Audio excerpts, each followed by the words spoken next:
Okay, sorry guys. Somehow I got disconnected off of here. So, I believe what I was saying was measuring impact.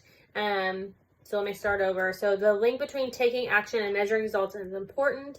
It provides a continuing stream of marketing information to help marketers understand if they are on the right path and where to continue to make adjustments. So making sure that you are seeing what you're doing is working and what you can do differently, getting feedback on that.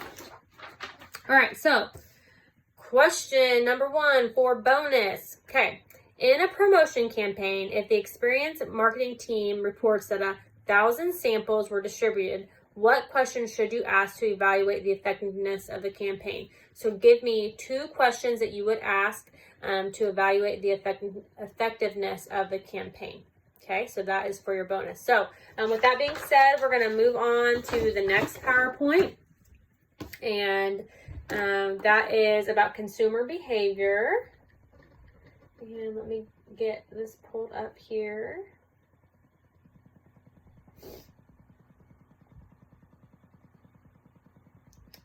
Okay, so the first slide is about the exchange process. Hold on one second.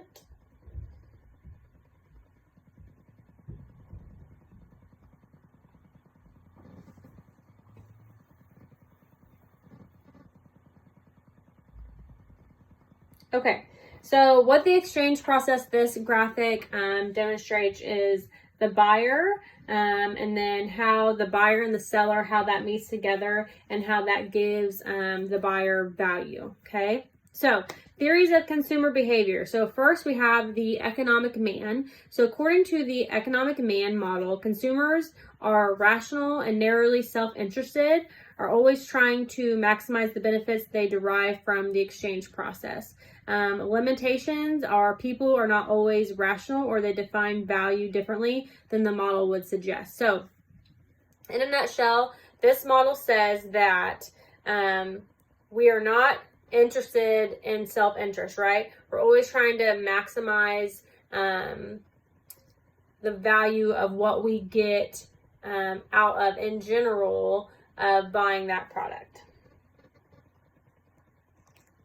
Next, you have a graphic on the stimulus response model.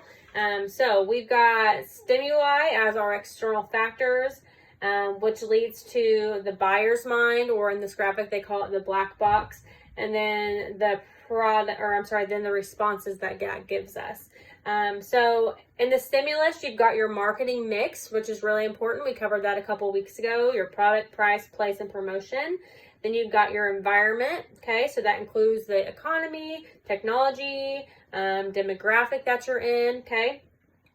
And that leads to the buyer's mind, so the internal factors. That includes your customers' characteristics, their beliefs, their values, their knowledge, perceptions, the kind of lifestyle they lead, and then their decision-making process. So do they do research?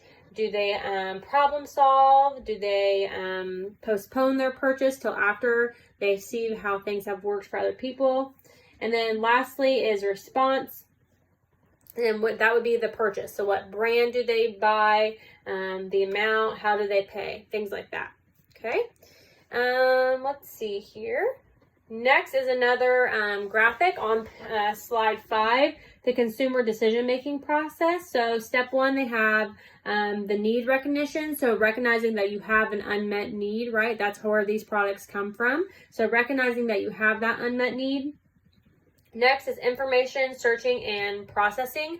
So you start looking for what you need, whatever it might be, right? 1,000 different things that we can think of to use for examples. I'll give this one. We have a 8-month-old Great Dane, and he is getting very big, and he keeps tearing up his dog bed. So our thought process was we would buy a really, really, really nice dog bed. I'm talking I spent a lot of money on this dog bed, and that would hopefully prevent him from tearing up the cheap ones if he had a really nice one that hopefully would last a long time. So I did a lot of research. I looked on different websites.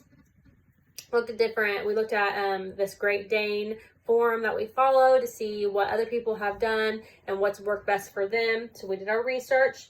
Identification and evaluation of alternatives. So we looked at all the different products. Then we made our purchase decision. It came in the mail today.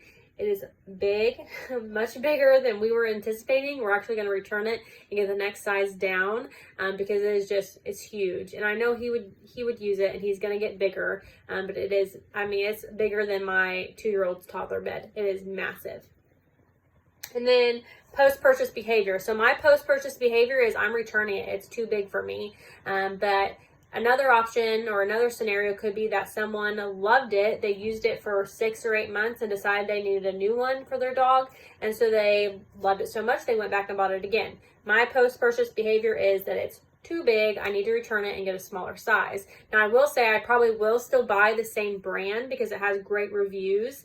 But I'm going to size down. I'm going to go a little smaller, and we're going to make that work for him.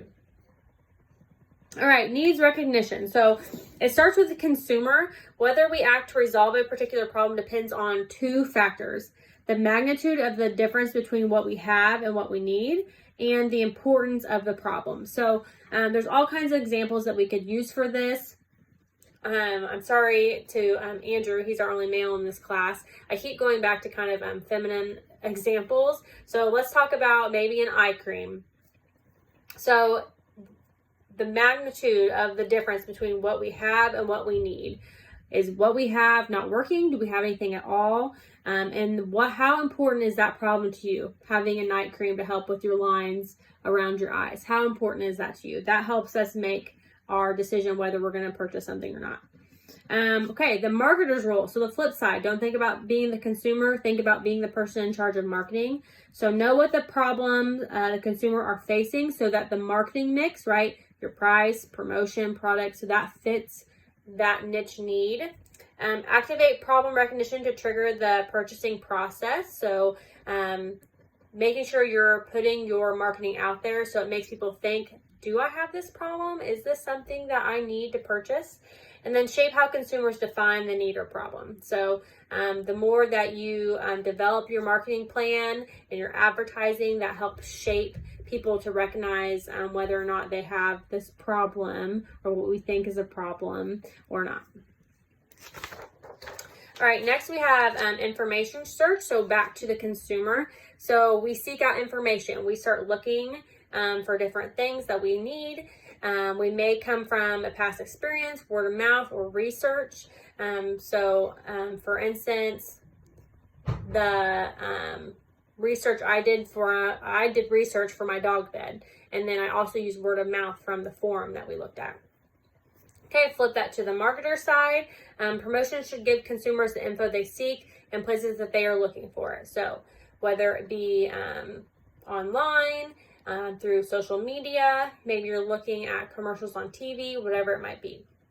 So evaluating the alternatives, back to the consumer. So we're developing a criteria and we make a choice and evaluate options based on that criteria. So I knew with the dog bed, I was looking for something very big, sturdy, with good reviews. So that's what my criteria was. Look at the marketing side of it. Understanding your target consumer's evaluation criteria is critical. So knowing that what they're looking for, know what they're looking for, and make sure that you're putting out there that you can meet those needs in your marketing.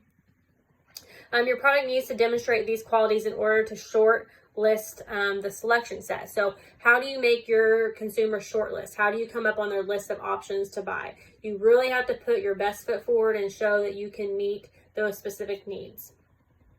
And then finally, your purchase decision. As the consumer, you decide to buy. On the marketing side, you try to simplify the purchase decision and be aware of the things that they're looking for to make them buy your specific product.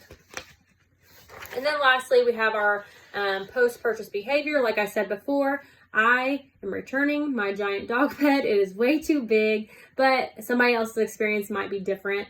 So they state here in the PowerPoint, may experience post-purchase anxiety due to cognitive dissonance. I think we've all had that purchase regret where we thought, man, if I hadn't spent that money at Target last week or Walmart last week, I would have money for this or that. But, you know, everyone's post-purchase behavior is going to be different. Maybe you loved a product, you went back and bought more of it, or you bought something else from that product line or that company because you loved it so much. So everybody else is going to be different. From the marketing perspective, you need to capitalize on that purchase. Make your communications, provide reinforcement that you have other products that help meet their needs, things like that. That's when you can start capitalizing on the purchase.